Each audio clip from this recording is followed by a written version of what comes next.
You're listening to audio from the Decidedly podcast. For more information, find us on Instagram at Decidedly Podcast.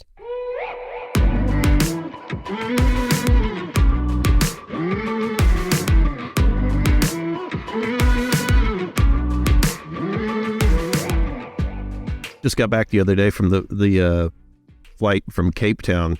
I had two learnings that I picked up from that long travel, and the first was that people have a lot of rules for you, and not all of them make sense, and you don't actually have to follow all of them. Remember the lady? Like, what do you mean? The lady that was trying to tell you couldn't bring on the bag.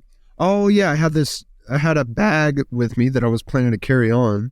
That you've traveled with before, that we traveled to get there with. Yes, obviously. Yeah, I'm going home from Cape Town. We're in Cape Town. I'm going home. On the same airline. Same airline. Right. No, I don't know. You can't. Yeah, it was like, no, you well, can't. I brought it. I carried it on the way here. What do you mean? Yeah. And now I got to check it? Yeah, that was ridiculous. So we just kind of set it down and we're like, oh, okay, we'll just, we'll figure out another plan. She was like, no, you got to check it. You got to check it. And we're both sitting there like, we're not going to check. We're not going to fly 25 hours in the air, get home, and then wait for hours and hours for my bag to show up on that little carousel. Yeah, it was a little carry-on bag. It was a little carry-on. And so that was so funny because she's sitting there telling us, well, you got to check it. You got to check it. You got to check it. And then you grab it out of my hands and you go, that's fine. We'll give it back to our guy.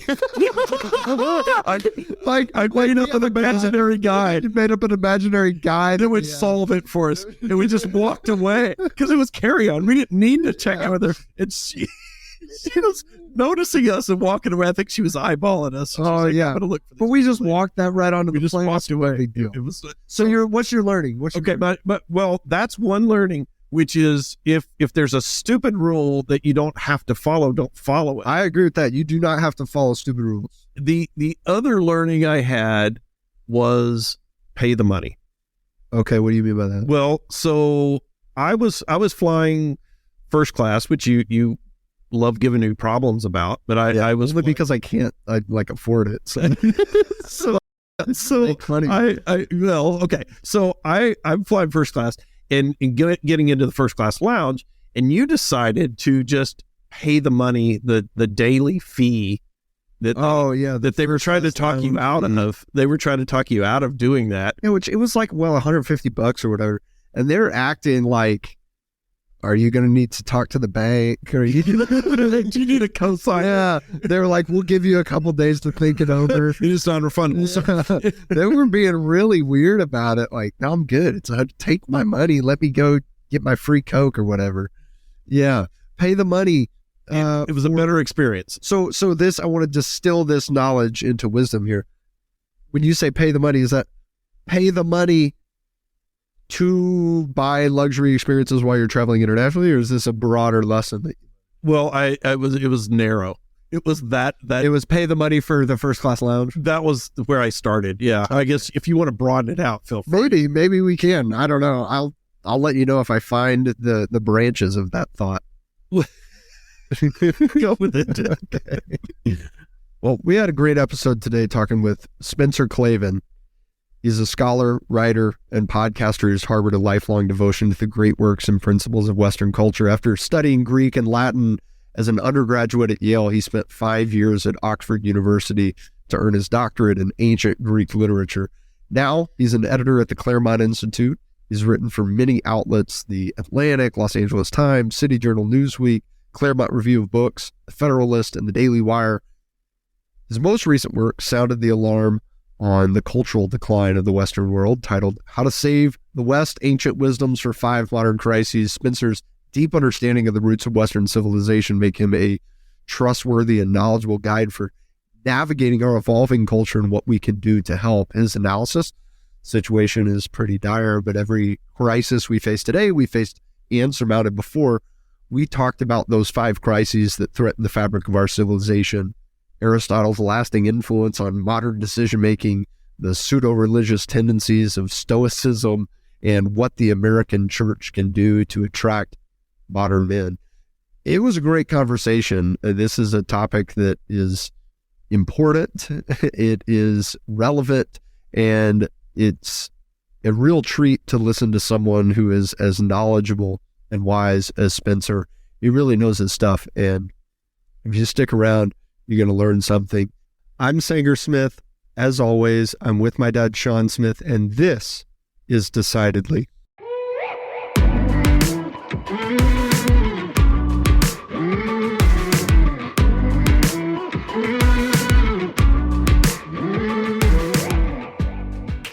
Hey, Spencer. Hey there. Great to see you. How are you? I'm doing great. And today's a wonderful day because Sean and I get to do something that is a hobby of ours with a true professional, and that is criticize the world. That's right. And that's why everything to do is complain. We love it. Right. Yes. That's why we exclusively on the podcast have people who only have their PhDs in Greek literature. So, we only That's talk wonderful. to those folks. Have you made it through all of us yet? I think you're we're in 4 or 5, bunch, right? Right. How did you get interested in focusing on that line of study?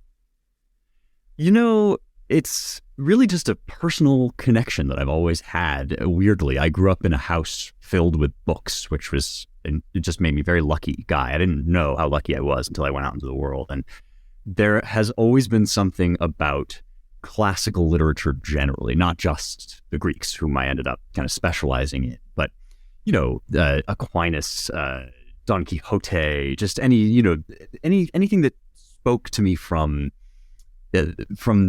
time immemorial, that felt like it had endured for a reason.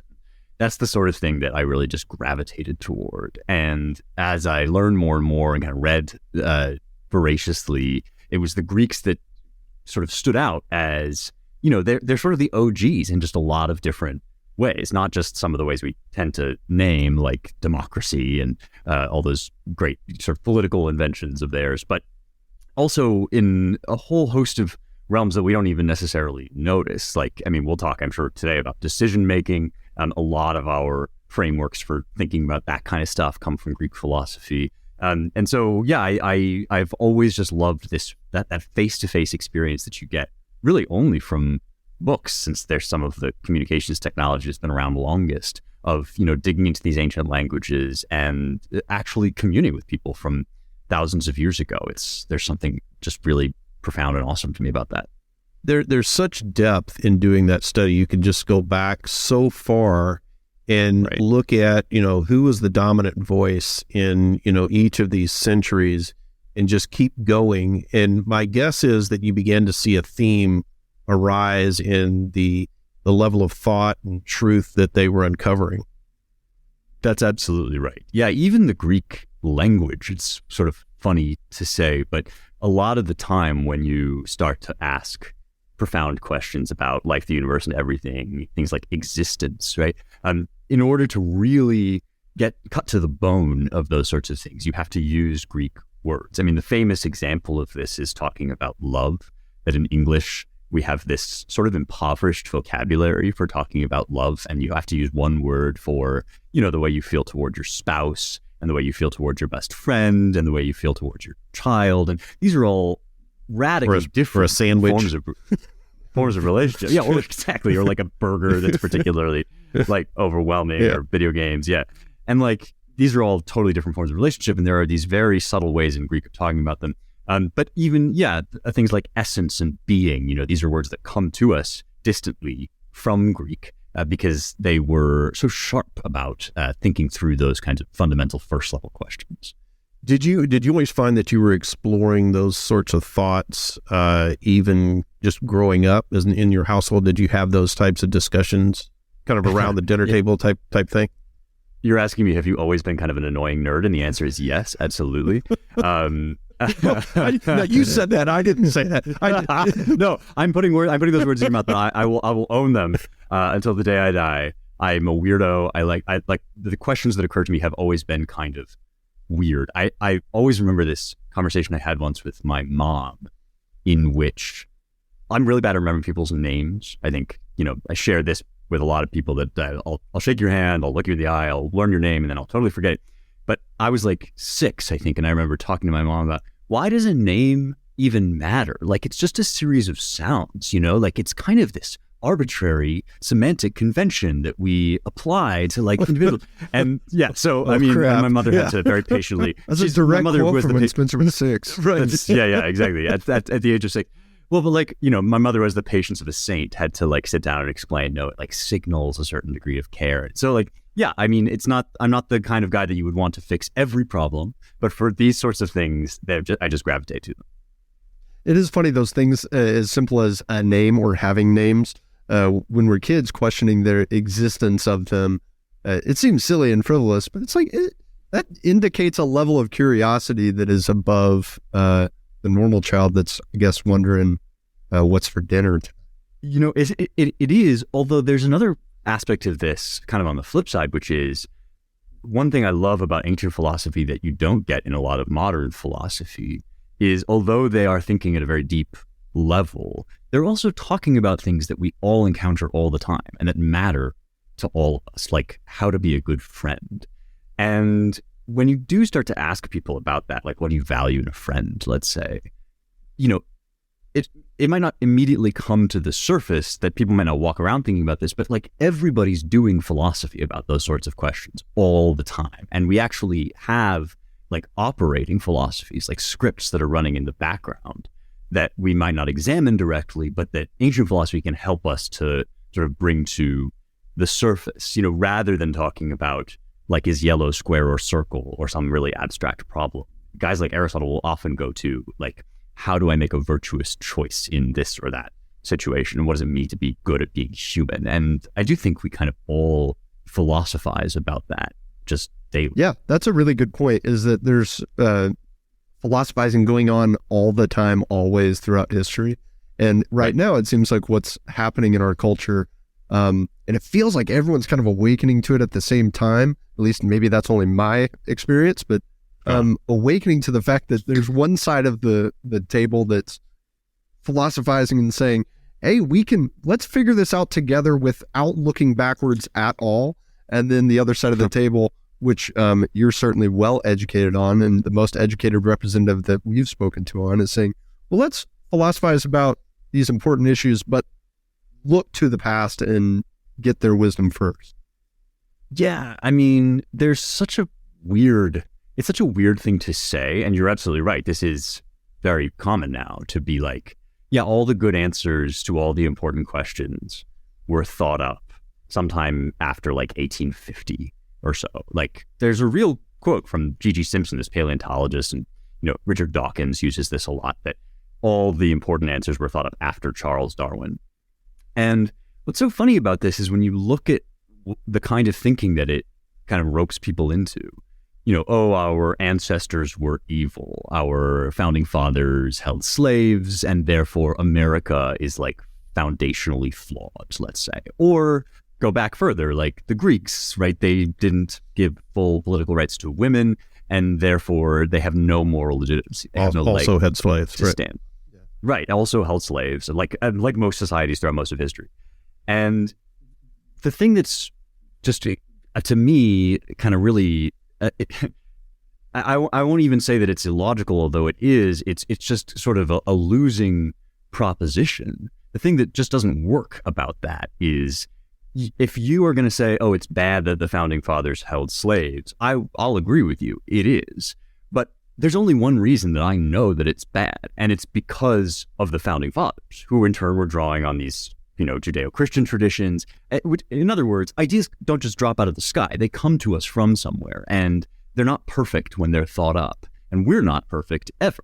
And so when you're saying things like, oh, you know, we need to move forward into our bright, liberated future and just get rid of this sort of antiquated, superstitious past, I mean, the literal words coming out of your mouth don't make any sense, because concepts like liberation and, you know, the kind of enlightenment that we're all seeking, those are coming to you from the exact traditions and from the exact history that you now want to condemn and toss out. So on one level, I guess, like, I too want a bright, liberated future. I just think it lies in exactly the opposite direction from the folks that want to toss out the past. Yeah, well, you said something that I want to touch on that made sense to me, but I think would open you up to heavy criticism from the other side, right? Which is, the only reason I know that slavery was bad was because of the founding fathers. And I can hear it now is all of these people saying, oh, really, Spencer, you wouldn't know? You mean you wouldn't just figure this out on your own?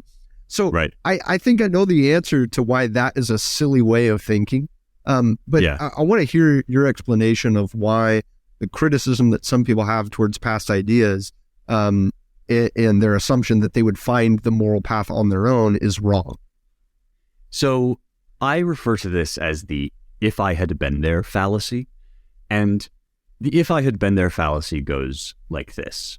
Oh, these backwards generations, these, people from the past that they did all these nasty bad things.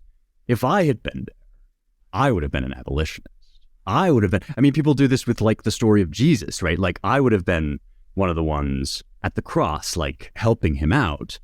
And the truth of the matter is, one thing you learn from studying ancient history is that we're all products of our time. We all live within our historical context. And if you look at the vast sort of sweep of human history and you find that most people at most times in most places have not believed that all men are created equal, then there's a pretty good chance, I hate to break it to you, that if you had been raised in that context, those other backwards benighted eras, you would also not believe that all men are created equal. And so it might not even occur to you to question the moral validity of slavery. I'm not saying slavery wouldn't have been just as wrong back then as it is now and always. I'm just saying that the notion that you are such a virtuous person and you have so much inborn common sense and you are so intuitively connected to the absolute eternal truth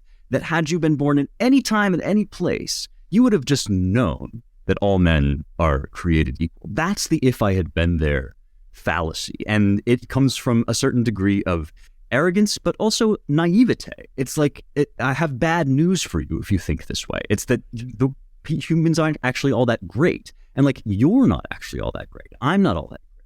And so, yeah, it does come from this sort of, sometimes it's sort of smuggled in. People don't, acknowledge it or look at this idea. But it's true. It's like, if you had been there, you'd probably have been just as bad as those other guys. And it took time and wrestling and effort and blood, sweat, tears for people to figure out, no, actually, if each human being is invested with the image of God, then there are certain moral consequences to that make slavery an abomination. And, we had to fight wars over this stuff. So the idea that the people who wrote the words and signed the words, all men are created equal, those people are somehow less moral and less intuitively connected to the truth than you, and therefore you get to sit in judgment over them. It just doesn't hold up. It's a way of looking at history that just puts way too much faith in your own kind of personal virtue.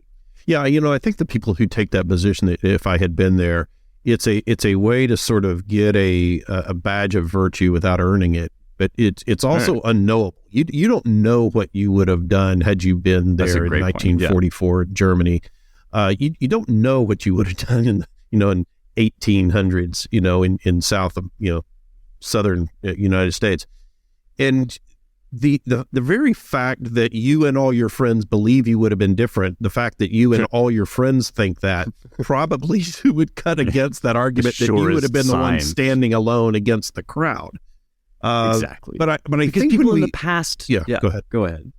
Well, people in the past don't think they're in the past, right? Right. And so we look at them and we're like, oh, they've made an obviously wrong decision. But the only thing that makes it obviously wrong is the outcome that then occurred, which we don't know when we're in the moment. And so, we are currently living through somebody else's past, and somebody's going to look back at us and be like, I can't believe they didn't.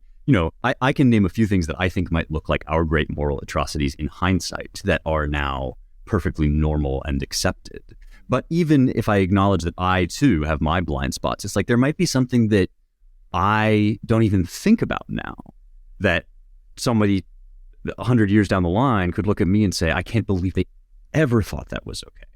Maybe it's like factory farming. Yeah. I don't know. I eat a ton of meat that probably people will be like, I can't believe anyone ever thought you could treat animals that way. So really good decision-making point is there's a temptation to judge decisions based on their outcomes. And really, really good example of this is football fans, right? You went for it on fourth. Coach went for it on fourth down. They didn't make it. It was obvious. He should have gone for it. He's an idiot. He should have kicked the field goal. Well, you only say that because it didn't work. You don't know the myriad of reasons, what defensive alignment they had, the sprained knee that your running back had, all of the different stats that went and analytics that went into the decision to go for it. No, it doesn't matter. They didn't make it, so therefore they did the wrong thing.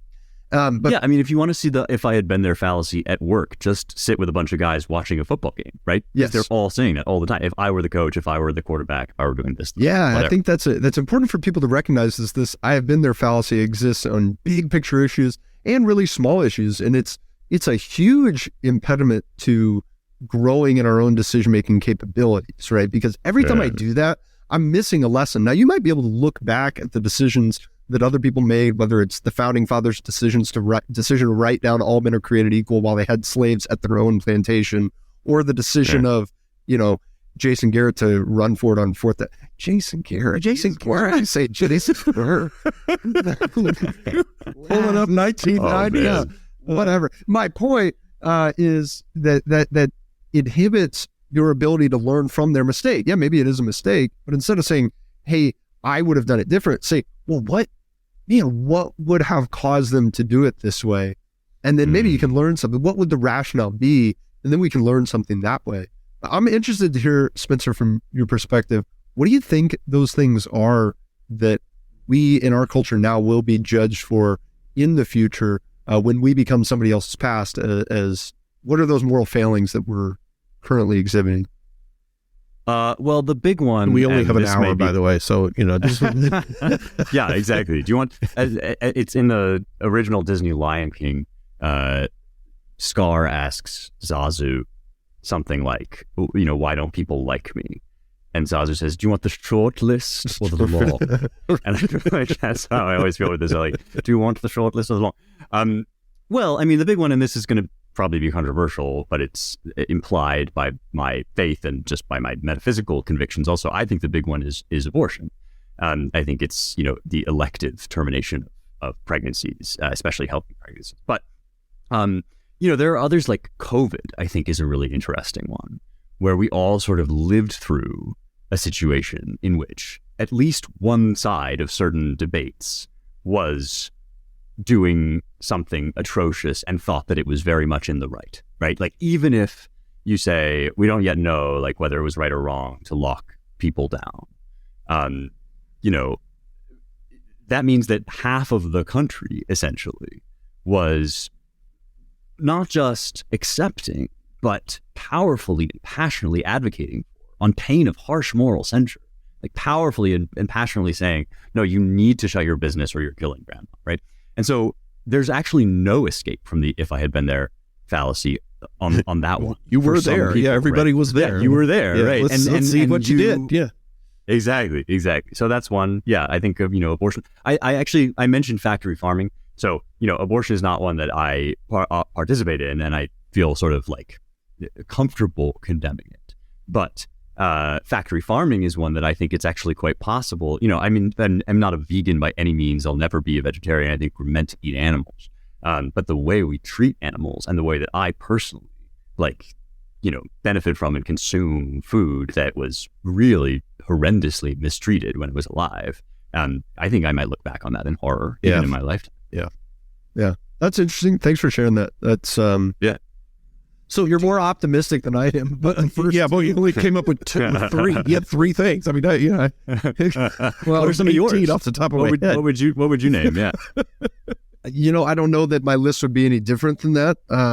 Okay. But I that's more of an aspirational list for me. I don't see us trending in the direction of I can easily see where we look and criticize factory farming, because I think that the more than half of the country would already say that's bad, already, even if they're not going to be prepared to do anything about it. I don't know that more than half of the country, there's no consensus on abortion, and there's no consensus on the lockdowns. Maybe that'll change. I hope it does. No, I think we will. But I think that our progeny, the generations after us, our children and our children's children, will look back with harsh judgment for us So, about that. And yeah, Do you believe that because you can see, are there certain things happening in society that you think are trending us in that direction to condemn it, or do you believe we will condemn it in the future because it's wrong and the truth always prevails? yeah, that's a great question. I think that it's some combination of, I mean, I do have a kind of eschatological view of history in that I believe there is a God and that ultimately we are trending toward the truth prevailing. But that's a very long ultimately. And that's not really what I mean when I say I have a sort of intuition that within a few generations, this sort of thing will become apparent. And I suppose it has to do with the screaming obviousness of some of the logical contradictions that are now on display. I mean, it now seems like we've accelerated into this place where people are digging into, in my view, totally morally untenable positions, such as that a human being is merely a clump of cells up until he exits the womb. And I guess I feel like, St. Thomas Aquinas has this line, a small error in the beginning makes a big error in the end. And I think that when you are looking at, a tiny zygote, then it's difficult to discern what you're looking at. And it's possible to take a range of, give a range of answers to the question, is this a life? But as you follow on the logic of certain first order principles, you then, the paths diverge more and more. Like if you say yes or no, maybe it's kind of a coin flip at the level of a couple cells. And then this being grows and you start to ask, well, where actually does life enter into this physical entity? And then you end up in this position where you have like a sitting Supreme Court justice saying that a fetal heartbeat or, the recoiling from pain is essentially akin to like a switch flipping in a toaster. And at that point, I think you've really, as they say among Marxists, heightened the contradictions. So I suppose the alternative here is that we're simply going to collapse into total depravity.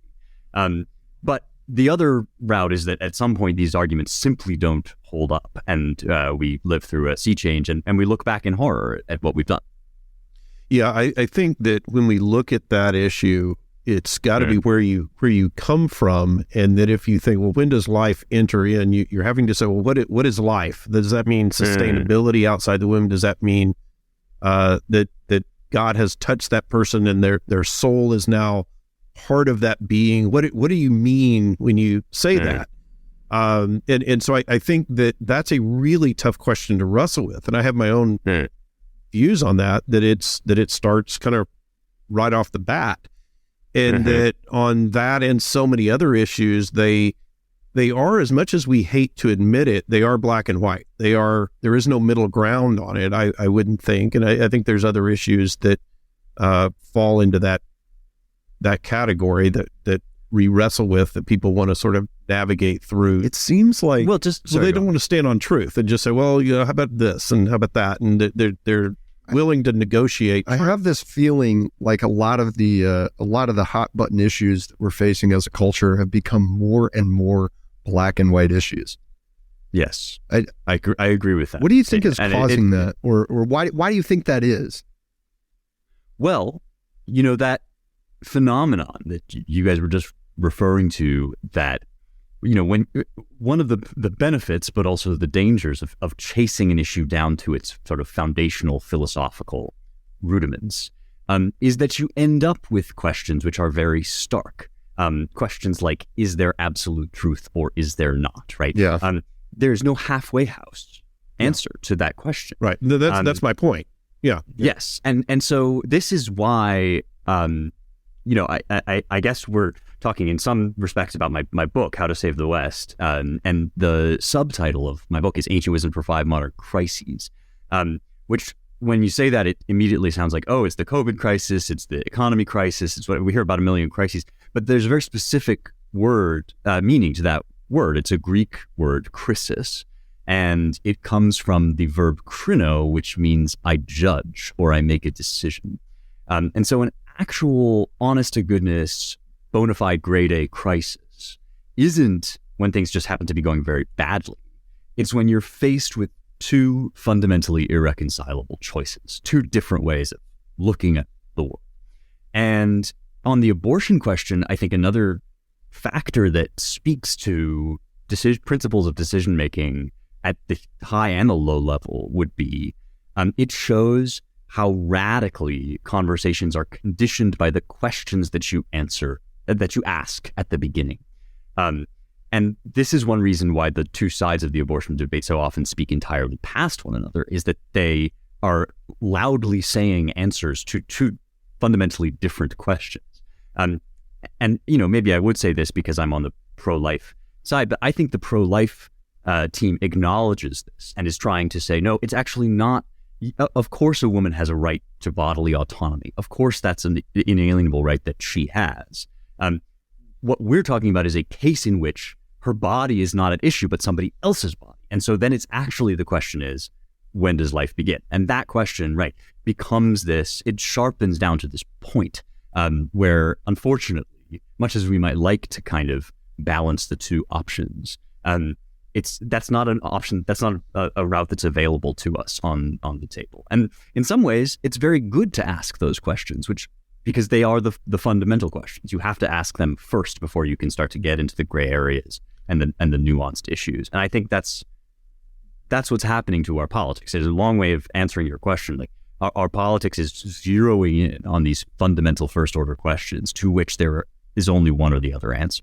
Yeah, and I think there's so many times when we get to issues like that, these important points where decisions have to be made, I think there's a deflection that I often see where people will say, well, Spencer, as a male, you really can't speak to this issue, or they'll try to minimize a viewpoint so that debate is stopped and their viewpoint or their perspective prevails. And I think that is another way to sort of get around truth, or create a subjective truth, that this is my belief in what truth is. And because of where I'm coming from, your belief in what truth is has no merit. And so it violates the very discussion that you ought to be having, which is, what is the objective truth? Let's both come at this. And if their truth is truth, then your particular identity doesn't have any relevance on whether or not truth is truth. Well, right. I think this is a confusion. It rests on a confusion between data that you might or might not have based on your standpoint and your perspective. That's on the one hand, versus absolute kind of philosophical level debates about absolute truth, as you're indicating. It is actually the case, and I'm open to the argument that as a man, there are things that I don't have direct experience of. But guess what? I also don't have direct experience of Vietnam, because I've never been there. Right. It doesn't follow that I have no way of knowing about or talking about truths to do with Vietnam. I believe quite firmly, for instance, that Vietnam is a place on Earth, and that if I went there and stood on the ground, I wouldn't fall into the sea, right?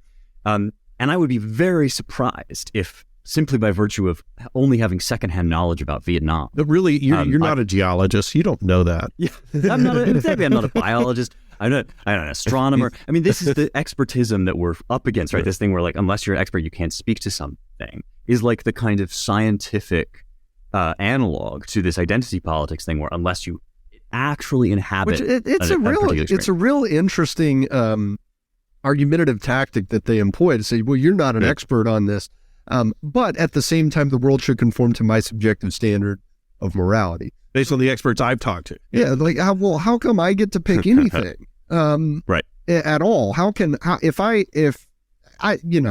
don't get it. But yeah, well, I mean, again, you might actually have data if the women in my life, just as a side note on the abortion question, right? The women in my life have given me a lot of information that I would never have had just on my own steam. And by the way, a lot of it has moved me more in the pro-life direction because the women in my life are very pro-life, and it's out of their experience that they became pro-life. For instance, since she's talked about this publicly, I can say my sister suffered a terrible miscarriage, and that experience persuaded her that what was in her womb was life that was lost. And so it's like, whose experience actually gets to count as the authoritative experience? This stuff always breaks down when you say, well, okay, here's a woman that doesn't think what quote unquote women say. Because really what they're saying is not like, you can't have an opinion about this because of your identity category. What they're saying is, you can't have an opinion about this, full stop. Debate is closed. And if we can't actually share our experiences and then come together to an understanding of the truth, then debate is closed. And we're totally fundamentally unintelligible to one another. If there's nothing I can say to you that's going to get your experience in my mind, and nothing you can say to me vice versa, then that's a situation where we actually just have to either come to blows or part ways. And like, that's kind of the situation that they are demanding when they say you can't have an opinion about this. It's not like if you were a woman or black or whatever they're asking you to be and you said the same thing, they still wouldn't accept it.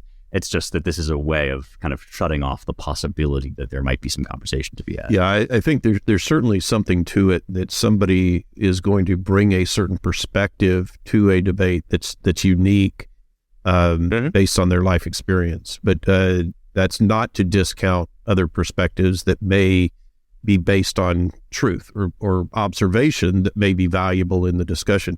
So I have a question for you. When we look at these issues that we're talking about, and we were talking earlier about the level of discourse and discussions that we have now wrestling with big issues, and how much of that is crowded out, how much of these thoughtful discussions get crowded out now because of the other information that we have coming at us, social media and entertainment and so forth.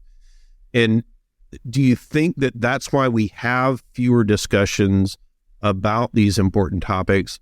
Or do you think that because of the human existence and our acceptance of settled debate and theory that has sort of traveled through the centuries, we don't have to anymore? In other words, 2,000 years ago, they really had to wrestle with some big issues. What does it take to be virtuous? Yeah. And maybe now we sort of have distilled that and we understand it.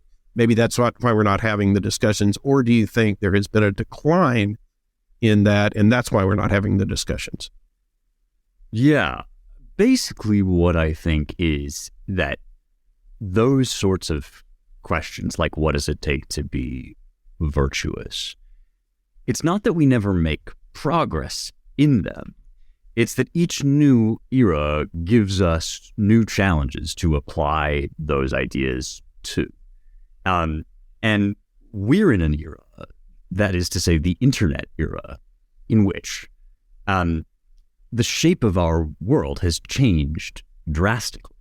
And, you know, when you're talking about, here we are on a podcast about decision-making, right? The way the ancients talk about decision-making, or at least the way Aristotle, my personal favorite philosopher on this topic, talks about decision-making, is that you have such a thing as kind of absolute truth. You have the good, the virtuous, the beautiful. And then you have the world, which is constantly changing, is only partially known to us, and involves all sorts of choices between an array of options which might not be so black and white. So we've just been talking about the realm where things are black and white. Something's either, virtuous or it's not. Some end is good or not. And yet, in the here and now, in the practical world of decision making, right, we have to ask how those black and white answers to first questions play out in terms of kind of gray area answers to what am I going to do about this? Like, oh, my, car broke down on the side of the road, but there's somebody that needs my help. What am I going to do? And these sorts of things, they require what the Greeks would have called phronesis. And phronesis is like the bridge between thinking and doing. It's the specific virtue that translates eternal truths into moment-to-moment applications. And each different scenario, right, requires a different form of translation, because there's things that just radically change on the ground. And you have to actually sit back and think, well, how am I going to apply this stuff to this modern situation? And so I guess what I would say is the internet has put us in a position where it's not that the, fundamental truths have changed.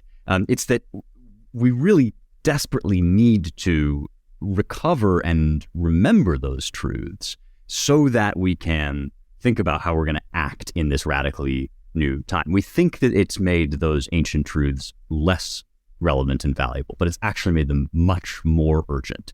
And at the same time, the last bit I'll say is that, of course, we've been told again and again that all those old dead guys are evil and wrong, so who needs to read them anyway? That doesn't help either. Right. Well, I think the moral truth is part of that first crisis you were talking about in the book, which I really enjoyed reading, by the way. Yeah, can you walk us through what those 5 crises are? Yeah, right. That's what I was going to say. Is that first one is reality, the crisis of reality. So you kind of share that. Yeah. Well, the first one we've been discussing actually this idea of like my truth and your truth, right? Because as we got to talking about it, we started to realize, even just here in this setting, that there's actually only 2 options here. Either your truth and my truth are kind of like inaccessible, and as a man, you can never speak to or understand my experience as a woman. As a Black person, I can never experience or understand your experience because I'm white, those sorts of things. That if that's true, then there's really no such thing as discussion. There's just sort of shouting very loudly at one another until one of us turns out to be more powerful. And so the only other alternative is that actually there exists some common and absolute and eternal standard of truth.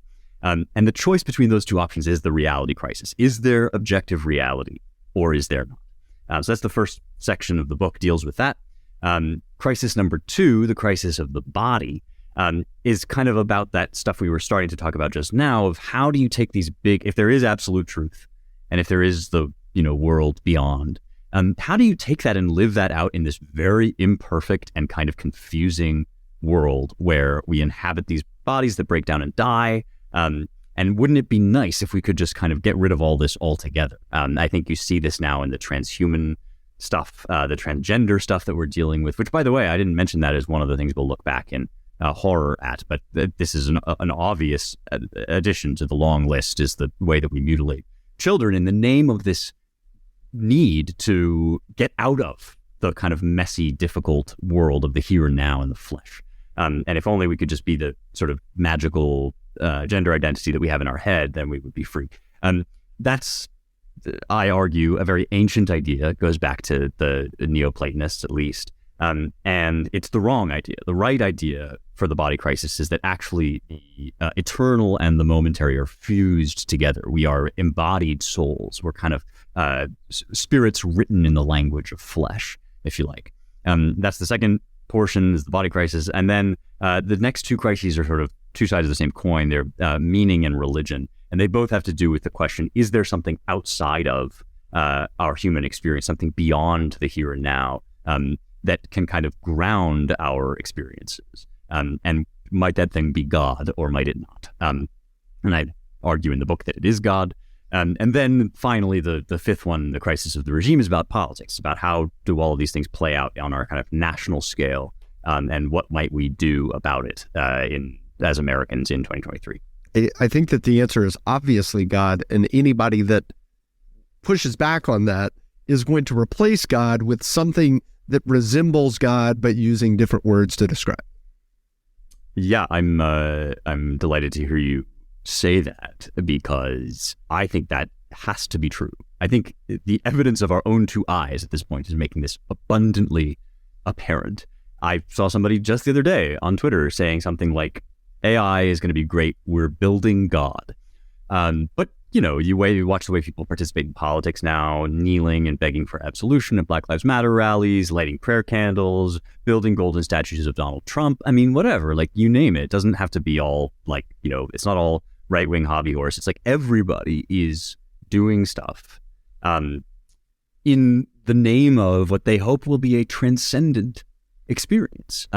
The science, right? Trust the science. Dr. Fauci represents the science, and he is its priest, amen, these are religious ways of operating. Yeah, and speaking of old guys figuring things out, it's like Maslow's hierarchy of needs put transcendence at the top for a very good reason. It's like we never stop looking for it. And you can reject God, and you can reject Christianity, you can reject the fundamental tenets of our civilization, and then still find yourself seeking transcendence. And that's where we are as a society, I think, in all of these issues. That's in a way, that's what transgenderism is seeking a way to, without God, how can I transcend? How can I transcend? Well, like, try that way. It's like asking, without bread, how can I make a sandwich? Like, it's a contradiction in terms in some sense, because once you talk about transcendence, you are talking about God. It's just a question of what you're going to put in that role. I mean, again, to talk about making decisions, it's like, even just waking up in the morning and you decide, like, am I going to get out of bed or am I going to hit the snooze button? What's the first thing that determines which of those you're going to do? Well, an ancient answer would be, it's your purpose. It's your telos. It's the reason why you would do anything. Like, the reason for getting out of bed is what? Well, it's to make myself a cup of coffee. So what's the reason for that? And you go down this chain until you finally arrive at something where it's like, well, this is good just because. This is my purpose. My purpose is, I don't know, to make as much money as possible, or it's to benefit humanity, or it's to fight climate change, whatever. Somewhere you're going to end down the line at a thing that transcends all other purposes and that determines the shape of all your other decisions. And that thing, whether you know it or not, is your God. It is the thing that you will bend the knee to in the end, because it is higher as a good than anything else you're trying to pursue. And so this is why I love this line from the Psalms, the fool has said in his heart, there is no God, because for a long time, I, being myself an idiot, was like, oh, this just means that atheists are dumb. Which, like, fair enough, right? But, of course, atheists are just about as dumb as all the rest of us. Like, that's actually not what the line is. The line, I think, is saying, if you tell yourself that you don't have a God, that there's nothing in that slot where I do this because it's good, for its own sake, right? I bend the knee to this. If you think that you're not doing that, then you're a fool. You don't understand the most basic, fundamental, first level thing about you and everything you do. And so you've basically engaged in an act of total self-deception that's made you blind to yourself and the world around you. That's why you're a fool. It's because you think that you aren't worshiping. And all that does is it makes you a chump for the most, kind of, for the cheapest possible forms of religion. So the real question isn't like, am I going to worship? It's what's worthy of my worship? What deserves? Yeah, what am I already worshiping? What am I already worshiping now? And then maybe what should I be?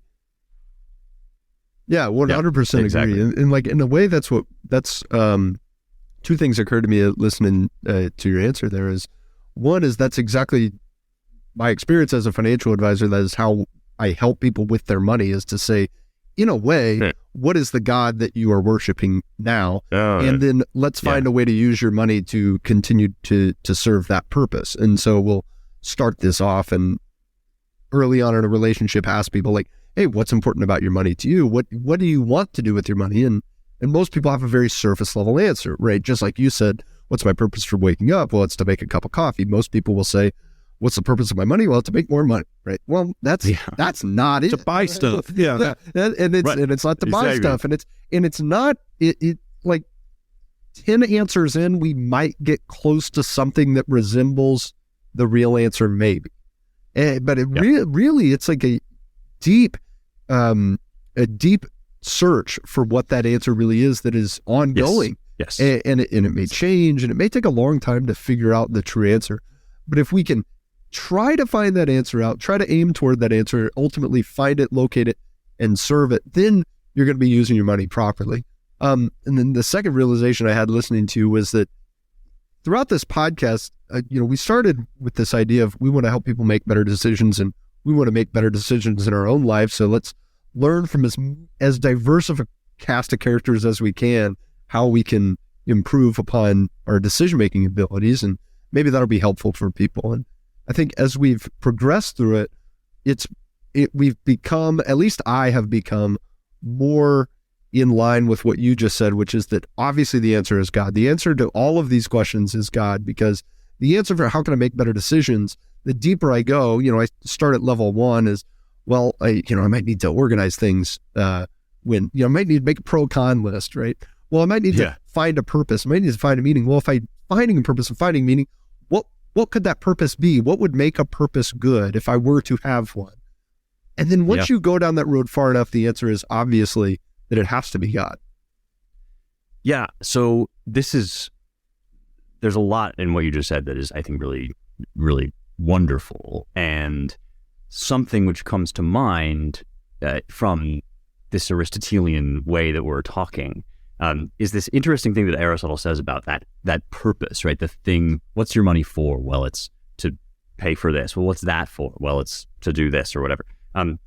He says, interestingly, we don't actually deliberate about ends. We deliberate about means.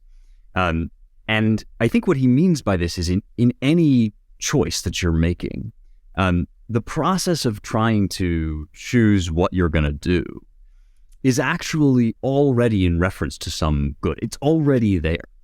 And when you start to raise your head up above the sort of like immediate question in front of you, then you realize that thing which is in that highest position, you don't get to actually choose whether it's good or not. It just is or it isn't. And so we don't deliberate about ends. We discern the end, right? We discern what is best to choose and to aim your ship at. And of course, the thing that is going to be best to aim your ship at in the end is going to be the highest good, the good of all goods. But I think that this is something which is so baked into the way we live our lives already, right? The choices that we make. It's so baked in that people don't even see it. Like it takes a long time to make people even realize that they're already pursuing some end, and then to think about, what would be good to put in that role that won't enslave me, but will set me free. Were there, in your research, when we think about decision making, I like the idea of that first crisis and understanding reality and its moral truth, and using that as a basis and framework for decision making. I think that's really fantastic. And obviously, what we were just talking about having that true meaning and that original meaning of God, using that as a framework and finding your higher meaning as a framework for decision making. When you were doing your research, did a certain philosopher stand out as having a unique insight into decision making, or that you found particularly helpful? I mean, you mentioned Aristotle, but I'm sure there were others.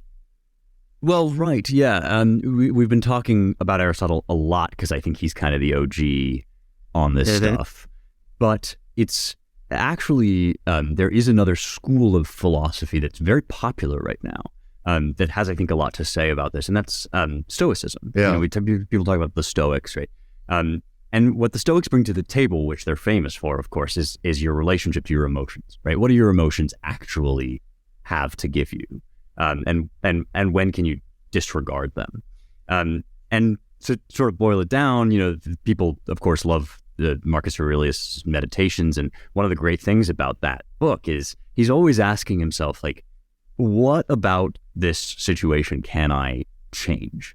And if there's something that I can change for the better, then my emotions are going to help me to see it. If this thing arouses indignation in me, if I'm furious at the state of the world, it may be that you're simply having an emotional reaction to something that's totally out of your control, or it may be that there's kind of an antenna going off that's going to kind of lead you toward this more rational consideration about what to do and how. I mean, the version of this that I'll always think about from the modern day is like, let's say you decide that you want to, you're deciding whether you want to keep your virginity until marriage. That's a question about ends, right? It's about whether or not that would be good. And so you're having to discern and sit in a place of kind of contemplation and consult the tradition and your parents and whatever. The time to make that decision is not in the backseat of a car at 2 a.m. after a wine cooler. Why is that? It's because you are then going to be surrounded by a kind of chaotic horde of emotions, right? There's all these things that pull you in all these different directions, that are going to give you all these confusing signals. And so the Stoics would say, find in yourself the place where the only sorts of emotions you are able to listen to, where you can drown out the voice of the things that have nothing to do with the decision you're trying to make, and seek the voice of the good as it expresses itself to you in the form of love, right? Because of course, the proper relationship to the good, the proper relationship to God is love. And so the question is, what's the kind of emotional condition where you can train in yourself to drown out the other voices, and seek what is good? Mm-hmm.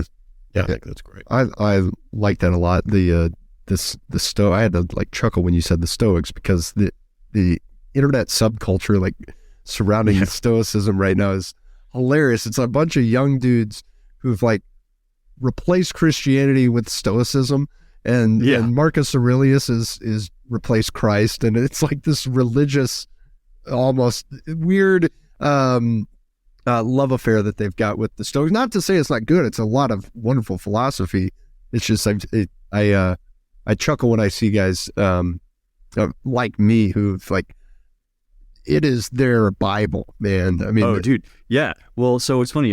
In addition to How to Save the West, I have another book out called Gateway to the Stoics, and it's just a sort of selection of Stoic teachings. But I wrote this forward to it, kind of introducing who these guys were and what they were about. And to do that, the research for that involved a ton of like scrolling r/Stoicism to just sort of see what, because there are all these guys. I mean, there's sort of higher level versions of this, like Ryan Holiday and Massimo Pagliucci and these sort of like self-help guys that write about it. But then there's just this enormous, like you say, online culture, gym bros and finance guys and whatever, who are like, the key to absolute truth is in Stoicism.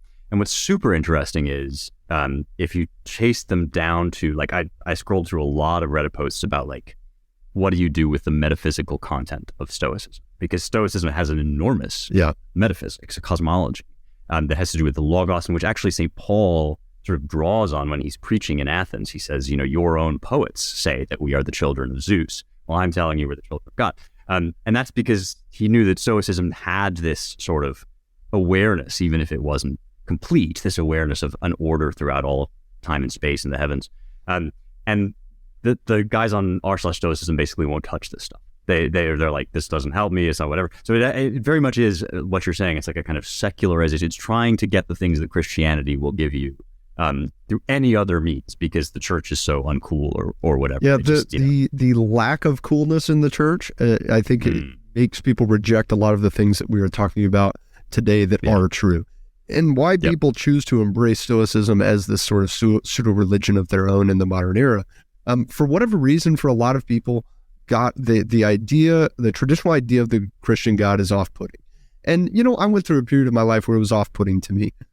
I can't say what makes it off-putting for each and individual person, but it's off-putting to some people.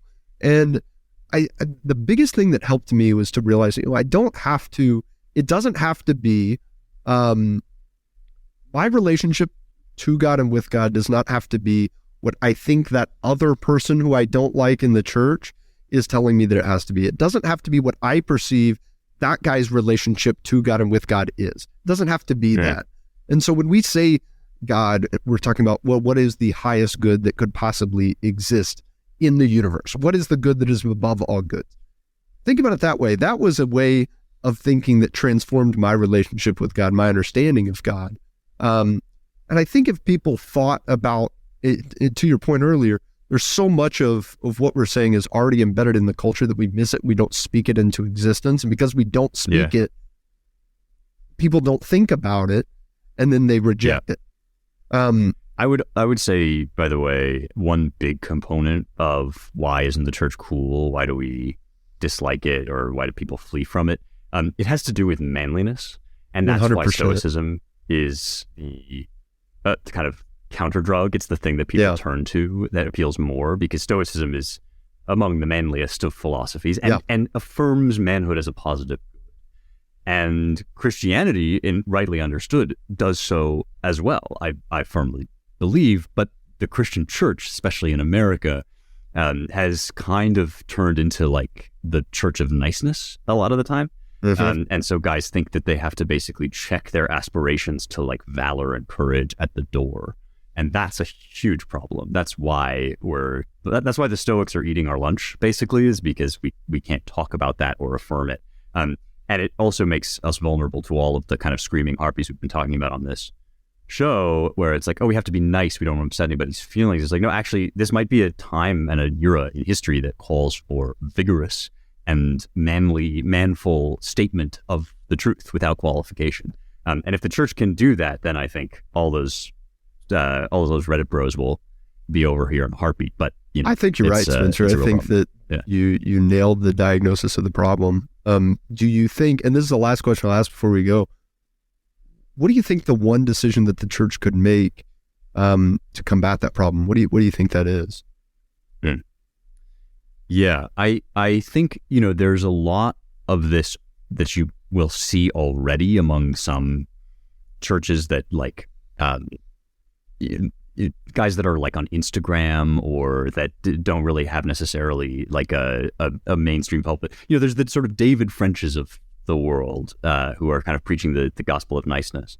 But then there are, I think, kind of more muscular forms of Christianity going on online. But honestly, I think the big thing, if I were running a church, which is like far from what's happening, but if I were running a church, I would want to establish groups and activities which look absolutely nothing like your typical small group in church, in a kind of American Protestant situation, that look like going hunting, that look like, more sort of like, obviously there are men's groups and women's groups, like more direct, like sex segregation.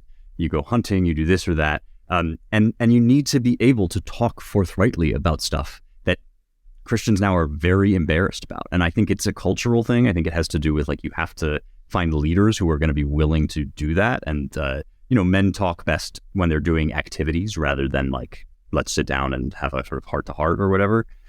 So I guess if I were running a church, I would say like, yeah, there's a men's group that whatever, they go boxing or they do this or that. It's like a team, a football team, it's a whatever. And then you have to actually like talk about things without pretending like you are some kind of clean, spotless, virginal, pure. Because like, I know men, I am one, we're animals. Like there's stuff in our heads that like you never feel comfortable talking about in most churches. But I think you need to. I think you need to be able to do that so that you can then cultivate healthy masculinity, healthy manhood. And like have groups of guys that can get together and support one another in that. Oh, I think you're absolutely right. And when we look at, if it's any encouragement at all, I see those things that you just described emerging in the churches that I observe and connect with, and also a more clarity in the ability to speak truth seems to be emerging. And so I don't think it's on the decline. I think there's this reemerging that's starting to happen, and maybe it'll filter out through the rest of where we're going. So I hope so. I hope it continues. But I really appreciate you spending time with us, Spencer. Tell us where we can get in contact with you, get the book, How to Save the West, which is a great read. It's not a light read. It's not a sit on the beach and read that. Bring your highlighter is what I would say on that one. Yes, but it is a short read, if that's any consolation. It's not super long. And it's good. Yes, it's How to Save the West. You get it wherever you get books, Amazon, Barnes & Noble, online. I did read the audiobook myself, so if you've got Audible and if you prefer to sit and listen to stuff, a lot of people like it better that way, that's also available. There's also Gateways to the Stoics, which I mentioned. And I'm on Twitter for my sins at Spencer Klavan, and so you can find me there. I do things like recklessly tweet out the greatest intellectual of every century in just one long Twitter list, and then throw that as a scrap of meat to the dogs and let them fight over it. So it's a fun time. Yeah. Thanks again for being here. This is a great book, great commentary, and yeah, I agree. Thanks a lot, Spencer. Awesome. Thank you both. It's been a pleasure. What struck me was when he looked at the question that we talked about when facing a decision, what about this situation can I change?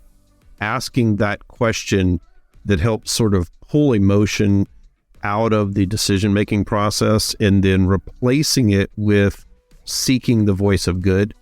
so that you're making a decision about what you can change and not about the things you can't, but what about the things that you can change, removing the emotion of it and replacing that with seeking the good. And I thought that was really a good perspective.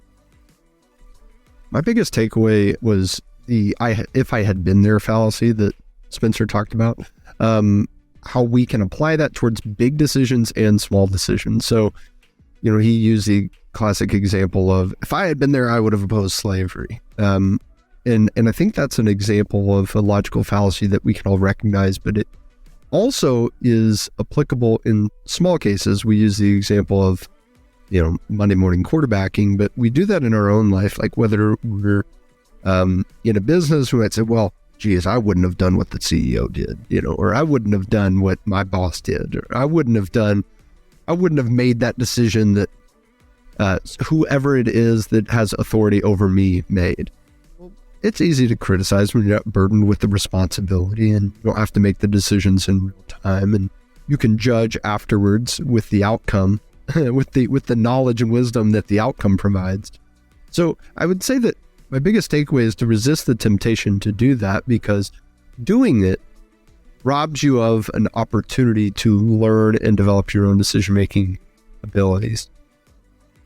You just made a great decision to listen to this episode of Decidedly. Make another great decision and leave us a 5-star review wherever you listen to podcasts. We appreciate your support. It helps others find our community and defeat bad decision-making in their own lives. For more daily decision-making insights, check us out at decidedlypodcast.com and on Facebook and Instagram at Decidedly Podcast. Thanks again for listening. I'm Sanger Smith, and this is Decidedly. Insights, advice, and comments provided by Sean Smith, Sanger Smith, and speakers identified as part of the Decidedly podcast should not be considered recommendations. Speakers not identified as members of Decidedly are expressing their opinion, and their statements should not be construed as reflecting the views of the Decidedly team. This podcast is produced solely for informational purposes, not personalized advice.